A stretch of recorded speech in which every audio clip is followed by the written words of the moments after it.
Je suis Orumaye Biosandaro, logisticien de santé avec plus de 10 années d'expérience professionnelle. Alors, ma parcours professionnel a débuté en 2011 dans l'enseignement après l'obtention d'une maîtrise en sciences de gestion, option marketing et management. J'y ai transmis les bases de la gestion commerciale et des stocks avant d'intégrer en 2013 un ministère en tant que chef protocole du ministre. À ce point, j'ai découvert les enjeux logistiques liés au déplacement officiel d'une autorité politique. En 2014, j'ai pris pleinement mes fonctions dans la logistique en devenant chef service du matériel et de la logistique d'une grande structure étatique, poste que j'ai occupé jusqu'en 2017. Cette période m'a permis de piloter des opérations complexes et de structurer des processus logistiques à grande échelle. Après une pause qui a été dédiée à la formation et renforcement de mes compétences, j'ai réintégré le milieu professionnel en 2022 comme logisticien de santé pour le projet Souhaite Bénin. Cette mission m'a permis de me spécialiser dans la chaîne d'approvisionnement en santé en assurant la disponibilité, la traçabilité et la qualité des produits de santé. Depuis janvier 2025, je suis personne ressource à la zone sanitaire Parakundali où j'interviens dans les activités de supervision et de formation. J'interviens également en ce moment à l'hôpital ophtalmologique Saint-André de Tinré, en abrégé OSAT, et notamment sur le diagnostic de la chaîne logistique et la mise en œuvre de solutions pour une chaîne logistique plus performante. Je vous remercie, je réside au Bénin. Merci.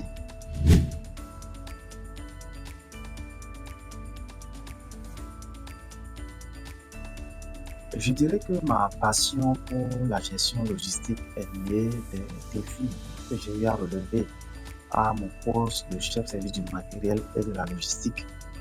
Vous savez, assurer la disponibilité permanente du matériel dans une grande structure, assurer la réussite des missions grâce à une bonne coordination logistique relève d'un coup de génie pour le gestionnaire que je suis. Chaque journée est un défi que je relevais avec fierté et passion. J'ai alors décidé de mettre ces compétences au service de la santé humaine. Vous savez, j'ai une sensibilité à la douleur d'autrui et donc cette sensibilité m'a conduit à me spécialiser dans la logistique de santé car à travers ce métier, je me sens obligé de me surpasser chaque jour parce que j'ai désormais la conscience qu'une mauvaise pratique professionnelle de ma part pourrait avoir des conséquences dramatiques sur la santé d'autrui. Voilà comment je me suis retrouvé en logistique de santé.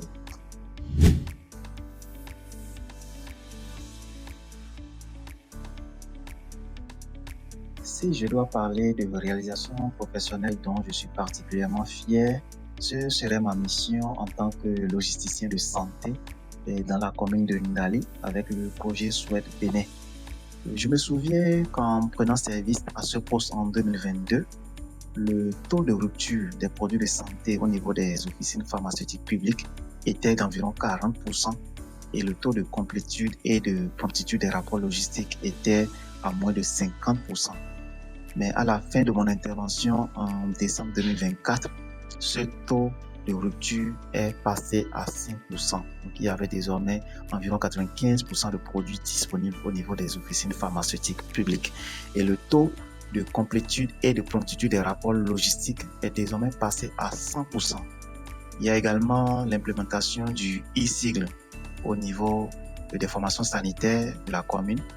Le e-sigle, c'est le logiciel utilisé dans le système sanitaire béninois. Alors, sous ma supervision, ce logiciel a été implémenté avec succès dans la commune de Ndali et est aujourd'hui utilisé par la quasi-totalité des formations sanitaires publiques dans cette commune-là.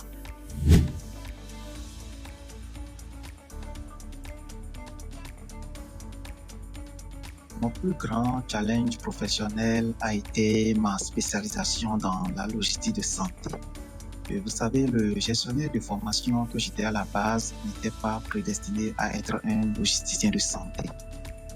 Pour y parvenir, il m'a fallu travailler dur pour me perfectionner dans la gestion logistique. Ensuite, j'ai mis mes compétences de logisticien au service de la santé. Et puis enfin, j'ai recherché une reconnaissance de ces compétences-là, aussi bien au plan national qu'à l'international. Et parlant de reconnaissance de mes compétences, et cela se matérialise par les sollicitations dont je suis l'objet par plusieurs structures sanitaires. Je suis sollicité aussi bien pour des formations, des coachings et pour des appuis techniques. Ensuite, il y a les certifications que j'ai obtenues par plusieurs cabinets, aussi bien au plan national qu'à l'international. Et parlant de certification, il y a une que j'ai particulièrement envie de citer. Il y a le CHSCA en anglais qui signifie le Certified Healthcare Supply Chain Analyst, qui signifie analyse certifiée de la chaîne d'approvisionnement en santé. Ce certificat, je l'ai obtenu à l'ISEA parce que c'est la seule structure qui délivre ce certificat et c'est par l'entremise du cabinet SE Management qui est au Bénin et que je profite pour saluer au passage.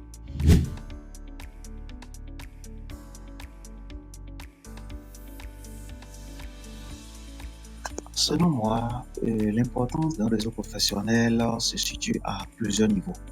Mais je vais citer quelques-uns. Le premier niveau, c'est l'accès à des opportunités. Vous savez, plus de 60% des opportunités ne sont jamais publiées. Il faut appartenir à un réseau professionnel pour avoir l'information. Ensuite, le deuxième niveau, c'est la visibilité, la crédibilité. Lorsque vous êtes dans un réseau, cela vous permet de vous faire connaître, de faire connaître votre expertise, vos compétences et de mieux vous vendre.